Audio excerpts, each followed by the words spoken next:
Hello YouTubers, welcome back to Yorkshireman66. I am Mark, your host, and before we begin today's series of videos, big apology, I had my day off yesterday. I didn't put any videos up on Tuesday. I felt very poorly, and I really did. I felt really poorly. I think there's what I would call a very serious bug going around, and things like that. So yeah, I was poorly. So today's video is all about Matchbox. I'm going to do the history of Matchbox and where it is today. So here we go. Matchbox is a popular brand which was introduced by Lesney Products in 1953 and is now owned by Mattel Incorporated, which it was purchased the brand in 1997. The brand was given its name because of the original die-cast Matchbox toys were sold in boxes, similar to those in which matches were sold. The brand grew to encompass a broad range of toys, including larger scale die-cast models, plastic model kits, and action figures. During the 1980s,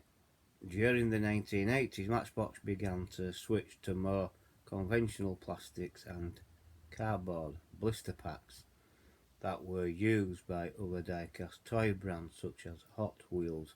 The box-style packaging was reintroduced for collectors' market in recent years, particularly with the releases of the 35th anniversary Superfast series in 2004, the 50th anniversary of the Superfast in 2019. So that's a little bit of history about it.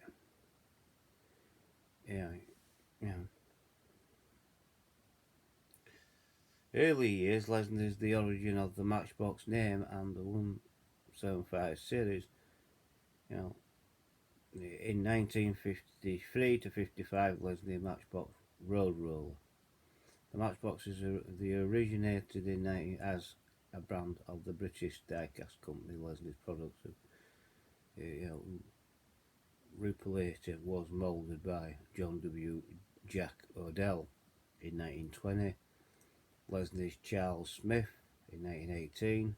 Rodney Smith, the name Leslie's was premature of Leslie and Rodney Smith's first names. The first major sales success was the popular model Queen Elizabeth II Coronation Coach, which sold more than 1 million models. Leslie co-owner Jack Odell then created a toy that paved the way for the company's future success, which was designed for his daughter. Her school only allowed children to bring toys that could fit inside a matchbox, so Odell crafted a scaled down version of the Leslie's green and red road roller. This toy ultimately became the first of the 175 miniature range of dump trucks and cement mixer, completed the original 3 model release that marked the starting point for the mass market success of the Matchbox series. The company decided to sell the models in replica Matchbox, thus yielding the name of the series. Additional models continued to be added to the line throughout the decade, including cars such as MG Midget, TD, Vauxhall, Cresta, Ford Zodiac, and many others. As the collection grew, it also gradually became more international, including models of Volkswagen and Citroën and American makes to make such miniatures. Designer took detailed photographs of the real models, even obtaining some the original blueprint, and enabled them to make models with surprisingly high levels of detail, despite the small scale. The size of the models allowed Matchbox to market niche barely touched by the competition.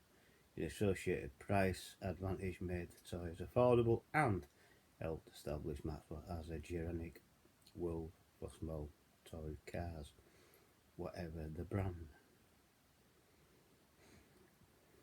I remember it. In the earliest years of the regular or once series before the series actually numbered 75 models, Leslie's was market distributed by Mocco itself, named after the founder.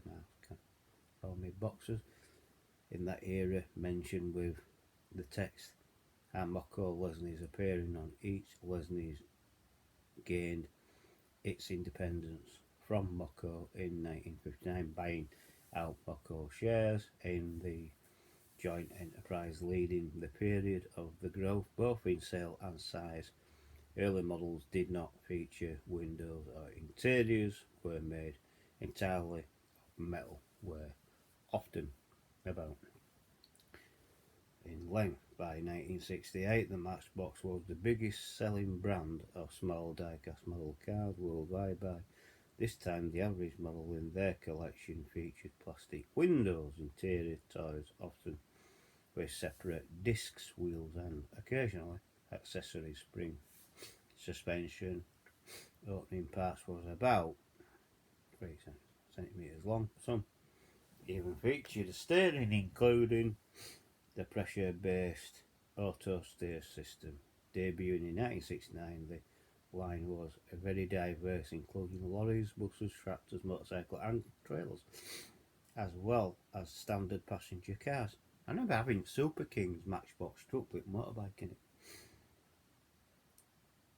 The three dominate brands in the world at the time, all British made. Dinky, Matchbox, and Corgi were very successful. Each had its own market niche in its own strong reputation, while innovations and advances by one were adopted by the others within matter of a few years. Each has also expanded to some extent into the others' territory. Through this never seemed to seriously affect sales of any brand car series. As part of Leslie's expansion activities, for further die-cast model ranges were introduced during the 1950s and 60s, and the models of yesterday year introduced in 1956 was re-editions of classic vehicles from the steam era, automotive eras. These were often about 3.5–4 inches in length. Accessories packs were also introduced in 1956, including petrol pumps, garages, and light major packs, which were larger scale models. Often construction vehicles were added in 1957. The king size series, larger scale trucks and tractors, was added in 1960, with diversified from 1967 onwards to include passenger cars models similar to that used by Corgi and Dinky. Major packs had been absorbed into the king size range by 1968. Competition crisis. However, the main focus at Matchbox continued to be their smaller cars. Other trends including Husky, Corgi and Junior, Budget and Cigar Box attempted to compete with Matchbox, but none were particularly successful until American toy giant Mattel introduced the revolutionary low friction racing wheels on its Hot Wheels line of cars. The models, although less true to scale, often featuring fantasy vehicles, were attractive, painted in bright metallic colours and fitted with racing style mag wheels and slicks tyres, and were marketed aggressively and with numerous accessory products such as a racetrack set and light. The Hot Wheels line often featured models that were descendantly American. In 1969, a second competitor based in the US, Johnny Lightning, entered the market, and the bottom effectively fell out of Leslie's US sales at the same time. The other major market, the UK, was also under attack by competitors. Leslie's response to this was relatively quick, but not quick enough to avoid major financial worries by creating the superfast line. This was effectively transformation of the 1969 line to include low friction wheels. At first narrow, since the company needed time to retool the series to accommodate wide tyres, often accompanied with new colours. The result was at first strange but interesting line of the fast wheeling cars and trailers, basically complete in 1970 racing track sets and the like were also released to allow children to race their cars starting in 1970. Particularly in 1971, new models appeared with wider tyres and older models, including trucks still in the line, were retooled to fit slicks. The king size range was similarly updated, including a division into Super Kings, mostly trucks, but also with mag wheels and Speed Kings cars. Short-lived series of rechargeable electric cars called Scorpions was released as well to compete with similar products from Hot Wheels, Sizzlers and Corgi Electro Rockets. By the mid 1970s, Matchbox was again forced on the world market, having completed the transaction and having even updated its line to include some fantasy vehicles. The 175 series was also amended to include the roll matats, featuring mechanical parts that moved when the vehicle was moved, and streakers, the latter on an attempt to compete with Hot Wheels' newest innovation, tempo printing on the vehicle itself. Superfast in expansion in the superfast era, in attempt to reap more benefits from the regained popularity of the Matchbox brand last period. The great expansion started with the introduction of multiple new lines, including Skybusters range of aircraft, including current and historical private, commercial, military planes, Battling King military models, Sea Kings, naval models, Adventure 2000 science fiction models, and the 2-pack series, which revisited the traditional Matchbox idea of the model associated trailer. Skybusters. I remember them. I've had all these.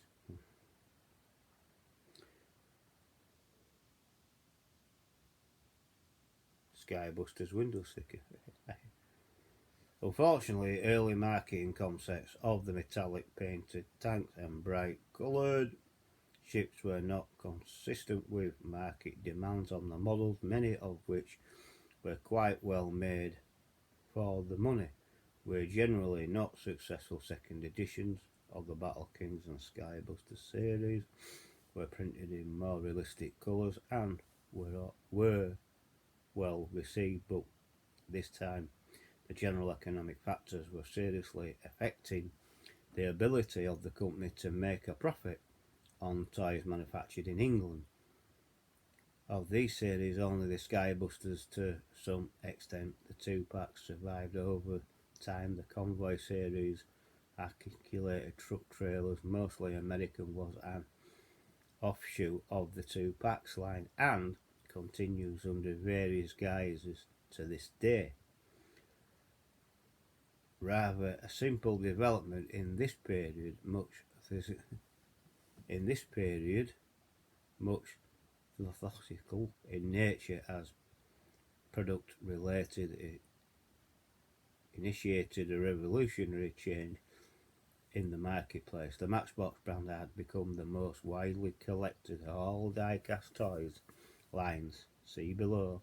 Matchbox collectors in the 1970s, Leslie began to seek contact with all collectors, sending a representative to collectors meets, provide information to the various collector clubs, and informally surveying collectors' interest. The result at first in The creation of several models for collectors such as yesteryear model the black Y14 Model T. The success of this decision led the company to place models of commercial vehicles in yesteryear Line 2 vans at the first a Talbot and another Model T, which were tempo printed with period advertising for a brand name. Items such as Lipton's tea, Coca-Cola, Susie. These models were the first commercial vehicles in the series since the 1950s. Concept was quickly expanded to include limited editions of models made for Pacific countries. Knott's Biscuits, Australia, Sunlight, CFE companies such as Nestle Milk, Tasty Bread and Harrods department store. This aspect business, so-called promotions, had existed since the 1960s but had established itself firmly in the company's culture in the 1970s with numerous models, particularly of the 175 model, the number 17 London bus. It became evident that the special low volume models of this nature were highly desirable from both the sponsor and the collector's perspective, as well as being profitable for Matchbox. The market expanded rapidly, leading to its increased licensing,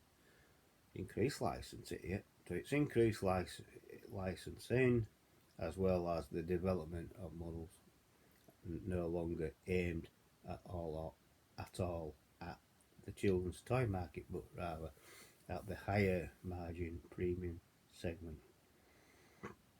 Economicals and bankruptcy.